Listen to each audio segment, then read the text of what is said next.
Yan, good morning mga idol. Meron tayong pupuntahan. Followers natin at siya ay may farm. Ay, ito, maganda ang farm dito. Farm. Yeah, may kamatis. Ayan, may kamatis. Bagong pitas, fresh. Oo nga, ganda. Maganda yung kamatis niya. Mahal kamatis ngayon. Magkano? Sabi nila. Oo Mahal nga. po daw ang kamatis. Mahal nga ngayon, oh. May talong. Ayun, oh. Tapos may Ayun, big oh. baby niya kaso wala nung big na. Maganda rito, maganda rito. Oh, lalaki ng kamatis nila, oh. Ayan, pinapasok tayo mga idol sa kanilang farm. Ayan. Dito na kayo mamili kung kailangan nyo ng kamatis, talong, ayan, ampalaya, saging, ayan, ito dito sa farm, dito sa may sitio, Pook, Baclaran, Cabuyao City, Laguna. Ayan.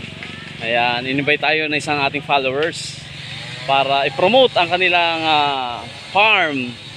At ang tinda nila ay talong, syempre, talong, malunggay, pag tagmangga, may tagmangga rito.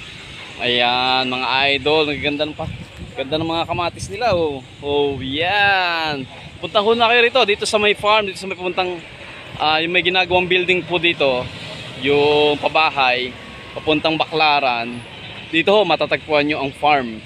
At dito, may nagtitinda ng kamatis, talong, ano pa ba, malunggay, ampalaya, dahon ng ampalaya, saging, yan. Dito po yan, sa farm nila, ayan. Kaya at pa hinihintay nyo mga followers, puntahan nyo na po at bilhin nyo.